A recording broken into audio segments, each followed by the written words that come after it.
The luxury jewelry market is booming, with brands like Cartier, Van Cleef, and Art Pulse, and Bulgari continuing to grow as demand rises.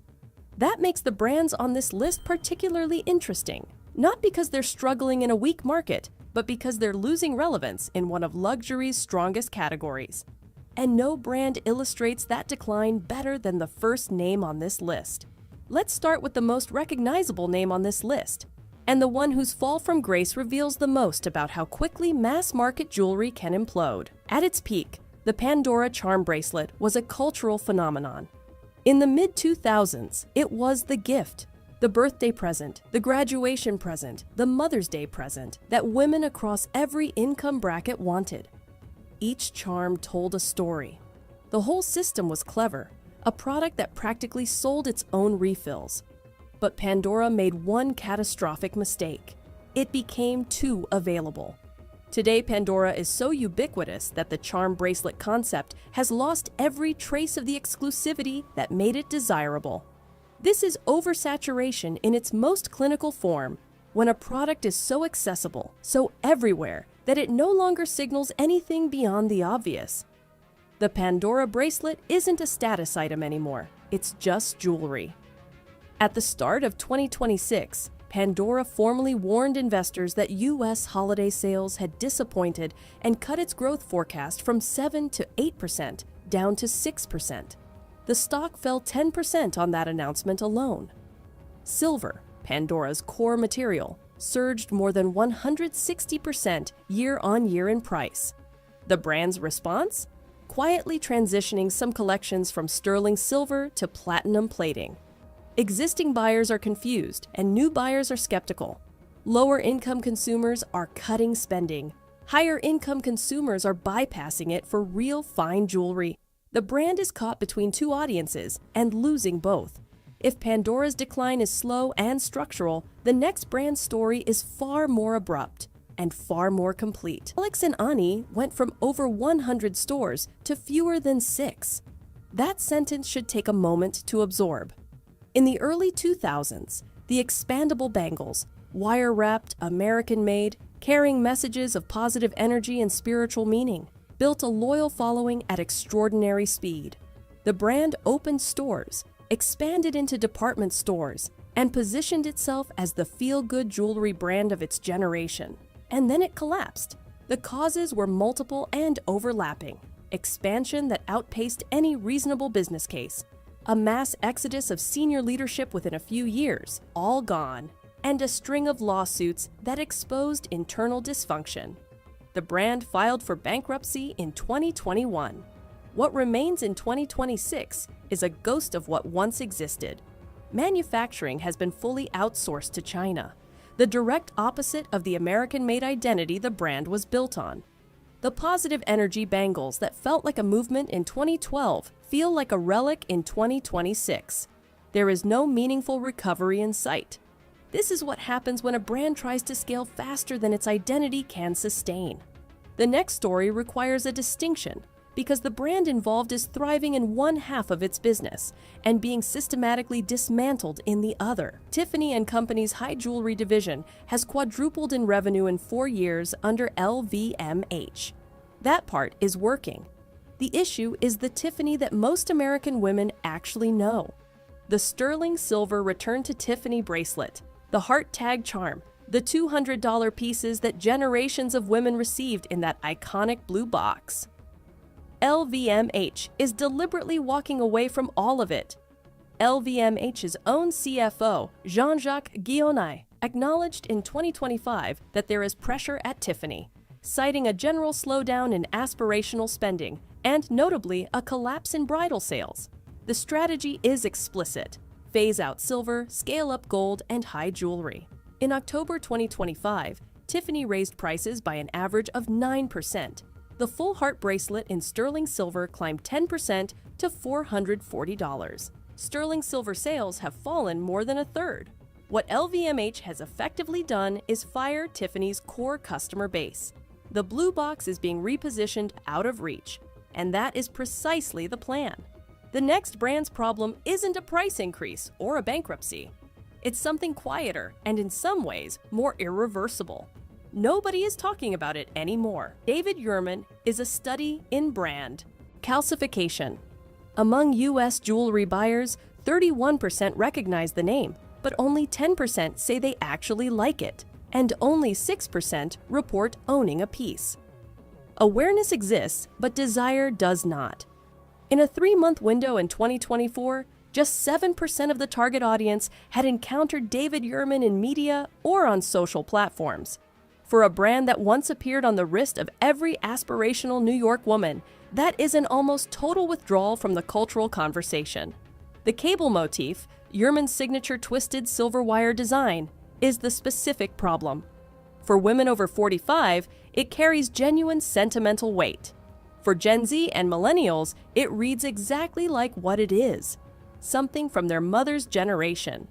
Online sales fell 52% in Q-on-Q comparison in recent months, and a further 10 to 20% decline is projected for 2026. The e-commerce data makes the trajectory clear. Online sales fell 52% in Q-on-Q comparison in recent months, and a further 10 to 20% decline is projected for 2026. The window of growth has already closed. David Yurman peaked when certain television dramas were still defining what Manhattan women were supposed to want. That moment has not come back. The next entry requires the kind of transparency that brands themselves prefer you never encounter. Versace jewelry, the Medusa earrings, the Greek key cuffs, pieces retailing from $350 to $600, is, in most cases, gold-plated brass. Not solid gold, brass. With regular wear, the plating fades, the underlying metal tarnishes, and the resale value is virtually zero. Because the intrinsic material is worth almost nothing. The brand positioning obscures all of this. The presentation is immaculate, the packaging beautiful, the Italian heritage powerful, and the brass underneath the gold plate is invisible until it isn't. The brand story at the corporate level has added further instability. Parent company Capri Holdings, which acquired Versace for $2.1 billion in 2018, sold the brand in 2025 after reporting a 15.4% revenue decline in Q4. What you are buying when you purchase Versace jewelry is brand equity, nothing more. And brand equity, unlike gold, does not hold its value. Swarovski is not failing. In 2025, the company grew 6%, with North America as its strongest region. But the business that is growing is not the business most people think of when they hear the name. The Swarovski that built its reputation, the crystal earrings, the figurines, the faceted glass pieces from mall kiosks, is losing its value proposition at speed.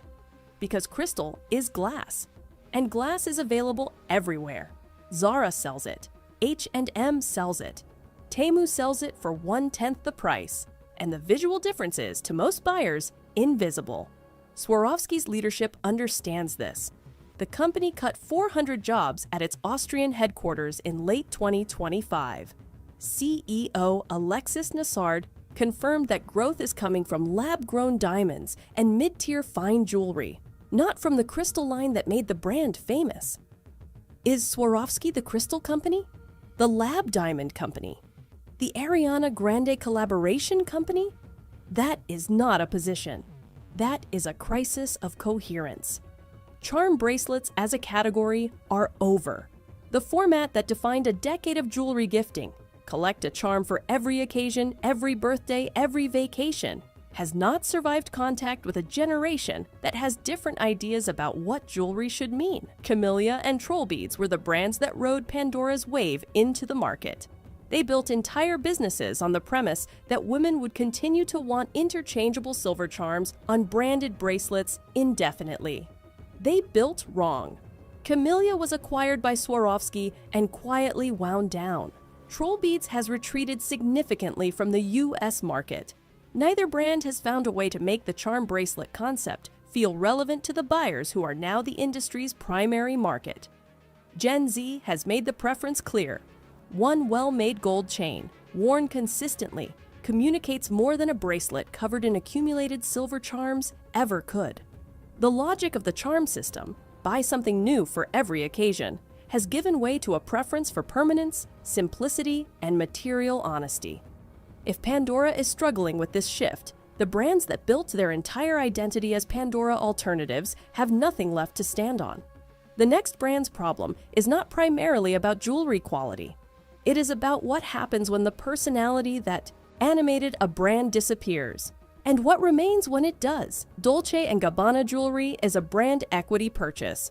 The pieces, typically brass or silver-plated, featuring the brand's logo hardware and Italian maximalist aesthetic, carry no significant material value.